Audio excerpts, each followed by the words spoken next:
บากบั่นน้ำกันมาตลอดก็บ่มีหยังหลาย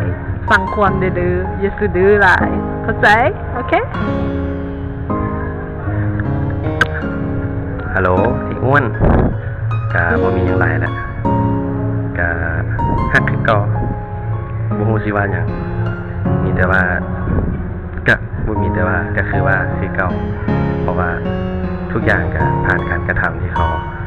เฮ็ดให้เต็มที่แต่ละมื้อแล้วบ่ฮู้ว่าสิมีหยังดีหรือร้ายก็วางไว้วันที่สู้ไปนำกันอะไรประมาณนั้นอันได้จบๆมั่วฮัลโหลเสือ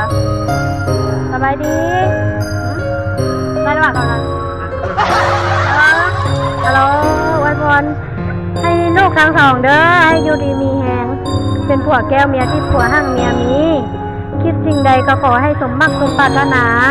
แต่นี้ต่อไปอย่าเจ็บอย่าจนอย่าต่ำกว่าคนอย่าจนกว่าไผ่คิดสิ่งใดขอให้สมมักสมปรารถนาเด้อสร้างลูกขุกขึ้นเฮงรวยๆเด้อรวยลูกสองฮัลโหลขออวยพรให้ลูกทั้งสองเด้อมื้อนี้เป็นมื้อสันวันดีมื้อสี่สองประกอบวันน้ำขอให้ลูกทั้งสองเป็นพวกแก้วแม่ทิพย์พวกยิบเมียแซวเด้อห่างๆมีเฮงๆรวยๆเด้อให้มันฮักแค่ให้เป็นพวกแก้วแม่ทิพย์พวกเดียวเมียเดียวตลอดสัวฟ้ากาลนานมื้อนี้อวยพรให้ลูกสาวเด้อลูกสาวลูกเขยเนาะดองลูกสาวขอให้มีความสุขขอให้ร่ำรวยขอให้ขึ้นให้เกินเนาะขอให้เป็นผัวแก้วเมียทิพย์ผัวยิบเมียแซวเด้อหักแพงกันตลอดชีวิตเนาะกุมเฒ่ากุมแก่ขอให้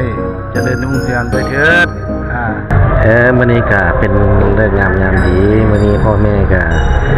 มาบ่มีหยังก็ถือว่ามาเป็นมื้อสันวันดีพ่อก็ได้มาจัดงานวันแต่งงานให้ลูกมื้อนี้ก็ถือว่าเป็นอวยพรให้ลูกทั้งสองนั้นจงเป็นพวกแก้วเมียทิพย์ผัวหยิบเมียแซวผัวห้างเมียมีผัวเงินเมียคำเนาะให้ลูก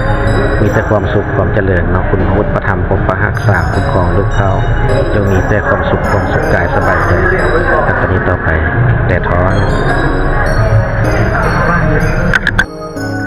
ดีใจเด้อที่ทั้งสองได้เป็นย่าเป็นเฮือนแล้วพระเจ้าอวยพรเด้อเจริญรุ่งเรืองสุขภาพดีแข็งแรงพระเจ้าอวยพรมีลูกหลานมากมายเงินคำเทมาเด้อทีนี้เจริญรุ่งเรืองเด้อสมบูรณ์เด้อขออวยพรเจ้าบ่าวเจ้าสาวพระเจ้าคุ้มครองพระเจ้ารักษาพระเจ้าอวยพรร่ำรวยให้มีโชคมีลาภให้เฮงๆรวยๆเด้อคู่สมรสใหม่ฮัลโหลอวยพรบ่าวสาวเด้อให้ฮักกันจนแก่จนเฒ่าเด้อให้ผิดเล็กผิดน้อยให้อภัยกันเด้อเซฮายกันฮัลโหลcongratulations เด้อฮักกันโดนเด้อเป็นพวกแก้วเมียทิพย์ว่าห่างเมียมีเด้อเฮ็ดหยังก็ให้ฮู้ให้เจริญเด้อดีใจนำเด้อให้แล้ว